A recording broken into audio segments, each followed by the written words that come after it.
Batal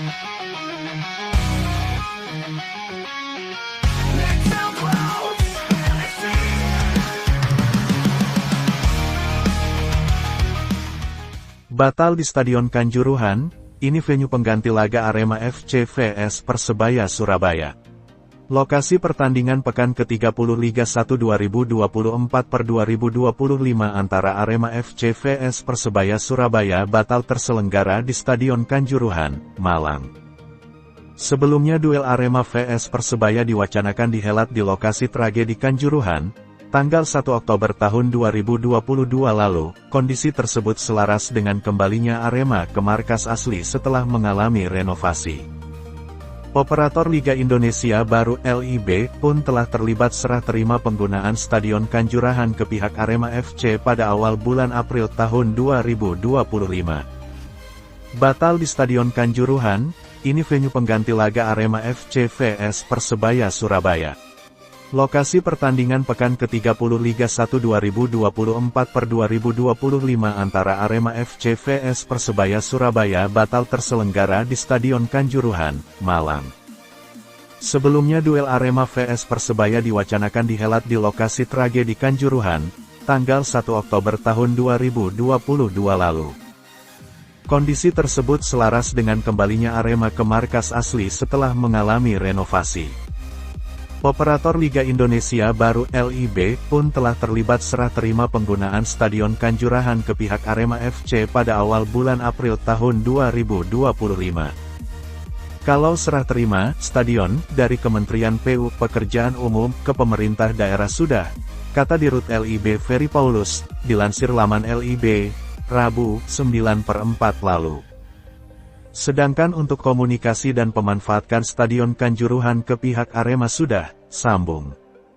Saya menunggu juga apakah momentum Arema vs Persebaya jadi pertandingan pertama di Kanjuruhan sebagai stadion baru, jelasnya, namun mendekati hari H pertandingan, telah ditemukan opsi pasti di mana laga bertajuk Derby Jatim digelar, ialah markas Bali United di Stadion Kapten Iwayan Dipta, Gianyar, Bali. Hal tersebut dibocorkan oleh General Manager Arema FC Yusrinal Fitriandi, Minggu tanggal 20 April tahun 2025. Mohon doa dan dukungan semua pihak juga Aremania agar di Bali kita bisa lancar memetik kemenangan, kata Yusrinal dilansir Surya Malang. Laman LIB juga telah mencantumkan Iwayan Dipta sebagai lokasi duel Arema vs Persebaya. Pertandingan sendiri akan tetap terselenggara tanggal 28 April tahun 2025 mendatang. Sejalan dengan itu, Arema juga menggunakan Iwayan Dipta sebagai markas laga tunda pekan ke-28 menghadapi Madura United, Kamis tanggal 24 April tahun 2025 mendatang. Artinya, Arema menggunakan Iwayan Dipta selama 2 kali untuk menghelat laga kandang.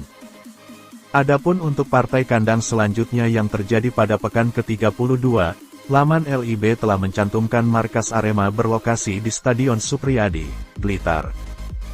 Momen ini ketika Arema FC menjamu Persik Kediri, tanggal 11 Mei tahun 2025. Opsi Stadion Supriyadi bisa saja terjadi, karena Arema FC baru akan kembali ke Stadion Kanjuruhan pada musim kompetisi 2025/2026. Target kami, pada Mei tahun 2025 nanti Arema sudah bisa kembali bermain di Stadion Kanjuruhan, kata Yusrinal. Agar tidak ketinggalan berita terbaru Persebaya Surabaya, mari support channel ini, dengan cara subscribe, dan nyalakan tombol notifikasinya. Terima kasih. Pemain Persebaya Surabaya, Dejan Tumbas, terpaksa dilarikan ke rumah sakit usai pertandingan melawan Madura United di laga lanjutan Liga 1, 2024-2025. Lantas bagaimana kondisi Dejan Tumbas usai mengalami benturan keras di kepala hingga mengakibatkan kepalanya tersebut berdarah? Sebagai informasi, saat kepalanya berdarah di Stadion Gelora Bung Tomo GBT Surabaya, Dejan Tumbas tetap bermain all out dengan kondisi kepala terperban. Ia bahkan membuat assist kepada Flavio Silva untuk mengunci kemenangan tipis 1-0 atas Laskar Sape kerap julukan Madura United. Kualitas dan mentalitas Dejan Tumbas pun dipuji oleh pelatih Persebaya, Paul Munster. Munster mengaku sempat akan mengganti Tumbas sesaat setelah kepalanya berdarah, tapi pemain kelahiran Yugoslavia ini tetap ingin bermain. Mentalitasnya luar biasa, saya sebenarnya ingin mengganti dia, tapi dia tidak mau keluar. Dia punya mental Balkan dan saya memang butuh dia. Saya butuh dia di menit-menit terakhir, kata Munster, dikutip Selasa tanggal 22 April tahun 2025. Penolakan pergantian pemain itu berbuah manis. Melalui skema serangan balik cepat, Tumbas mengalirkan bola ke Flavio dari lini tengah.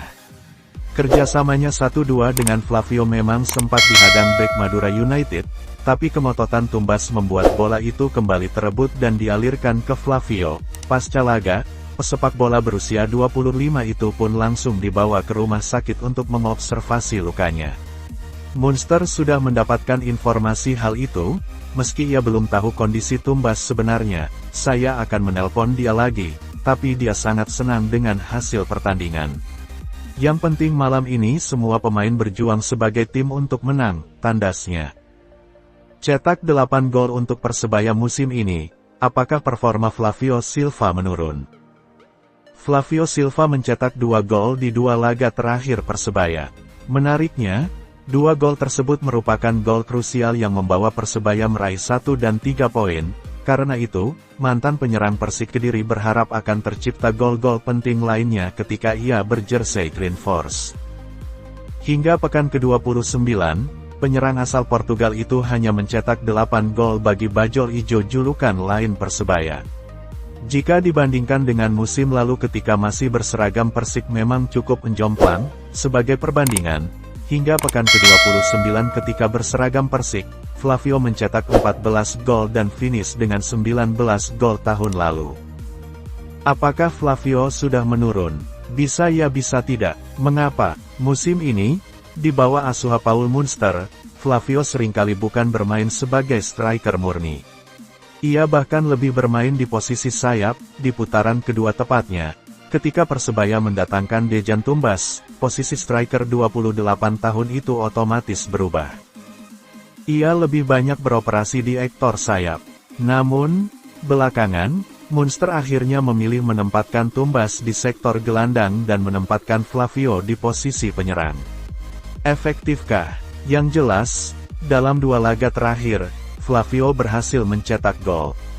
Yaitu ketika dijamu Persija dan menjamu Madura United, akankah gol-gol Flavio berlanjut?